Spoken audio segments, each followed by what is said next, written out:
All right, thank you all for coming, and I appreciate your patience. This is dedication. For those of you in the room, I appreciate it. This election obviously is one for the books, and so now our focus moves to the results of this election and putting together a plan for action for the next 2 years. The people of Michigan have trusted House Republicans to lead for 6 terms in a row because we've delivered results on the most important issues time and time again. That trust and confidence continues today. This leadership team behind me, we're honored to be chosen by our colleagues to lead that effort. And we will make the most of that opportunity to help the legislature deliver results and serve our local communities. We will continue to partner with the Senate, the House Democrats, and offer our hand to the governor to work collaboratively towards enacting policies that address the concerns of our constituents. I want to assure you that we will spend the next 2 years focusing on the issues that affect the people of Michigan. Over the last year, major decisions were made regarding their health, their family's safety, their livelihoods, without input or representation. We will ensure that the people of this state have a seat at the table and that their voice is heard in Lansing. That is the priority of this caucus. We will have more details on that and on specific policy priorities in the next few weeks after we have a chance to get together and talk about this as a team. But I want everyone in Michigan to know that this caucus will be making them a priority. And I'd like to open it up now for any questions. Who won your caucus election, sir? I can.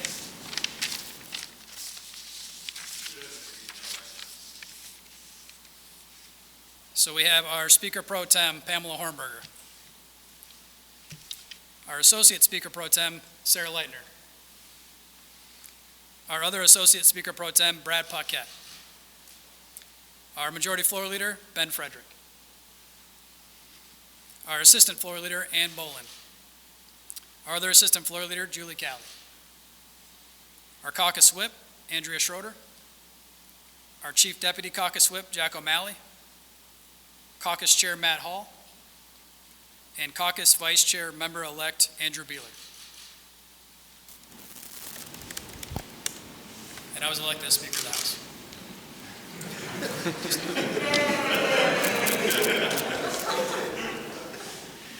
Mr. Leader, can you just address your idea here going forward about COVID policies? In particular, the governor really would like to see a statewide mandate on indoor wearing of masks and wearing of masks in large outdoor gatherings.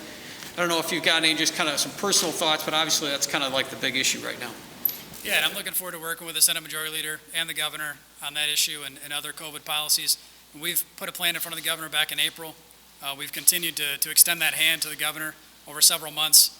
We've introduced legislation last couple weeks on our COVID response plan, and I'm looking forward to getting the governor to the table so we can have those conversations. Do you expect the relationship with the governor to be, I guess, on better terms than it was under past leadership? So I'm looking forward to working with the governor. That's all I can say at this point. I mean, I know the Senate Majority Leader and the Speaker of the House have extended their hands multiple times to the governor, and so I'm looking forward to doing the same thing. The governor today called for the legislature to pass some type of a statewide mask requirement. Would you support such a thing for indoor-outdoor purposes? Yeah, so this is the one thing that the governor is calling on the legislature to do as a COVID response, and when in fact we've sent her plans prior to this. And this is the one thing that she calls out the legislature, and I believe at that point it looks more of like a press stunt to me than it does an actual policy. She's done this through her MDHS orders, but yet continues to not work with the legislature, but instead choose a press conference at the time when she should be taking our hand, as we've reached out to her several times. What is your reaction to the judge throwing out the lawsuit by the Trump administration over the electoral process and the counting of the ballots, and what's the overall feeling among those here in the legislature? So I apologize. I heard about the second half of that. That's all right. The Trump administration's lawsuit was thrown out by a judge while the caucus was going on. So I just want to see if there's a reaction to that, or to the lawsuit itself, or any of the calling into questions of the electoral process. Yeah, I have no reaction to that. I haven't looked into what they're actually doing, what the lawsuit looks like, what any of that. So I'd have to talk to my legal counsel and get back to you. On opening day of this current legislature, I heard a lot of people saying they wanted to show that Michigan could be bipartisan and work together, not be like Washington. One, do you feel like the legislature was able to do that over the last 2 years? And then heading into the next session, what is your leadership ability going to be towards that? Yeah, we as House Republicans, we've accomplished so much over the last few years, and we're going to continue that same success and that momentum going into the next 2 years, and that includes working in a bipartisan way. I think we've done that this cycle several times with the Democrats in the House, working on criminal justice reform, just major reforms that we have not been able to accomplish in our state for a long time, and we've done that this term. So I'm very proud of that. I'm looking forward to continuing that partnership with House Democrats into the future. Should you guys get the Unlock Michigan petition this term or next term, do you guys intend to pass it? I intend to look at all options that will be on the table. Going back to the lawsuit against Michigan that the Trump administration is holding, I know you said you haven't had a chance to look at it, but do you think there should be an investigation into the way Michigan held our election? So I think our elections need to have the safety and security of our vote. I mean, it's obviously an incredible part of our democracy and the way that we operate in the United States, and I think that's important to make sure that it's fair. And so, again, I'm not going to take a position on the actual lawsuit because I haven't read it or reviewed it, but that's my statement. What about counting ballots earlier than what we're doing now? Do you think we should be counting ballots earlier because we still don't have our official results? Yeah, I think our elections should be fair. They should be safe and secure, and that's what I'll say. Talk about bipartisanship. How important is that going to be in this next term? And is there any changes that you foresee being made to maybe make things a little easier in working with the Democrats? I mean, I think the Democrats, in the House, like I said, we've worked well together over the past 2 years, and I want to continue to work on that.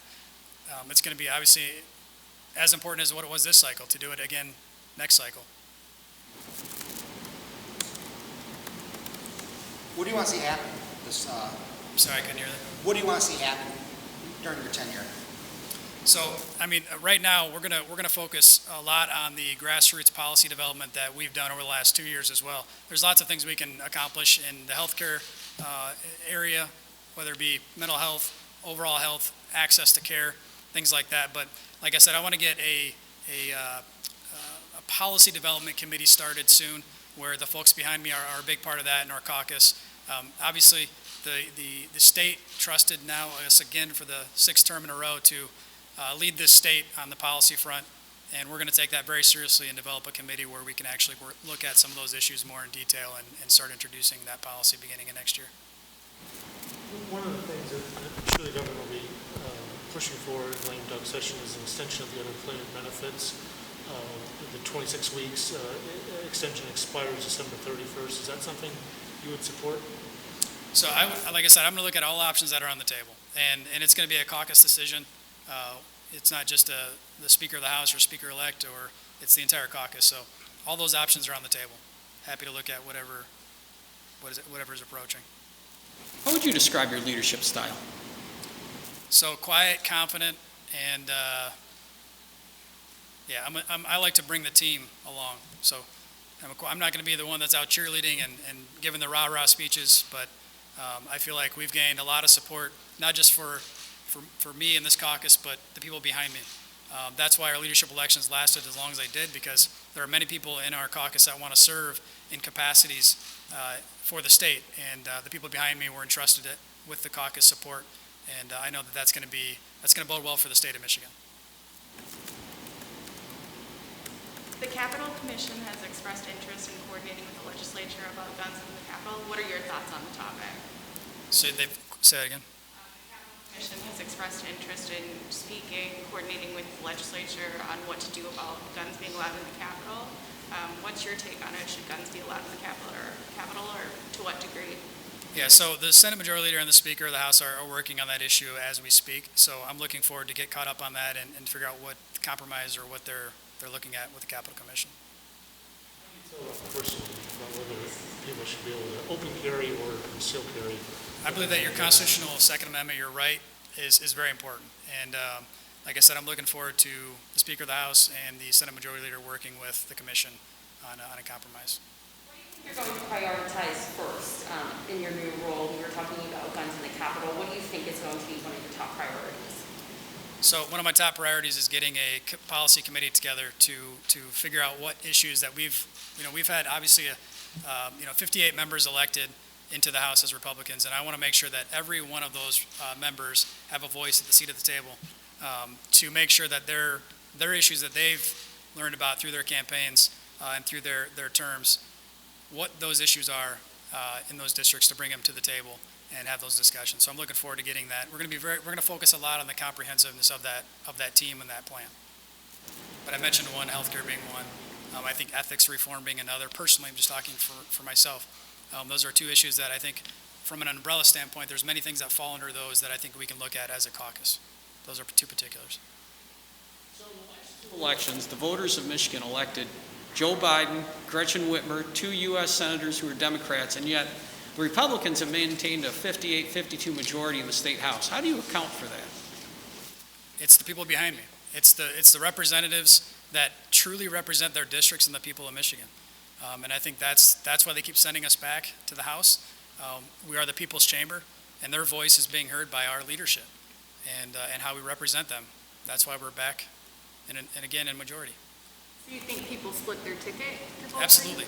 And this is the first time that they've done that. Like I said, they've done that historically, and I couldn't say it better myself.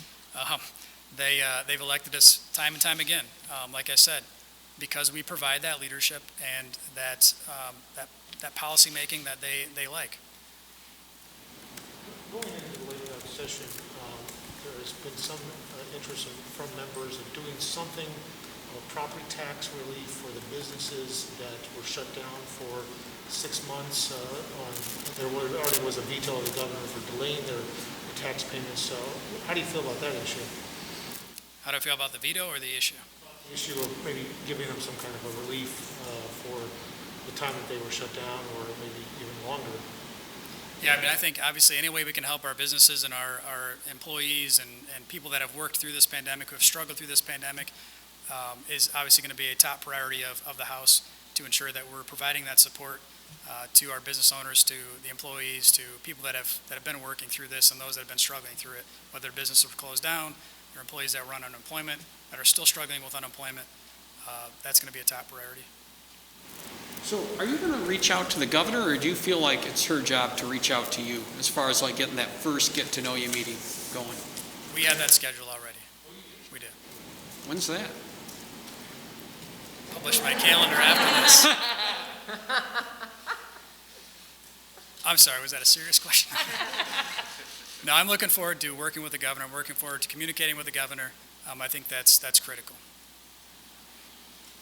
What's your relationship with her right now? As a leader in the caucus, I rely heavily on my speaker and my leader to make sure that he's communicating with her, and I think he's done a phenomenal job being that balance in Lansing, and in every way, trying to make sure he's communicating with the governor, he's reaching out to the governor, and I commend him for that. He's done an incredible job.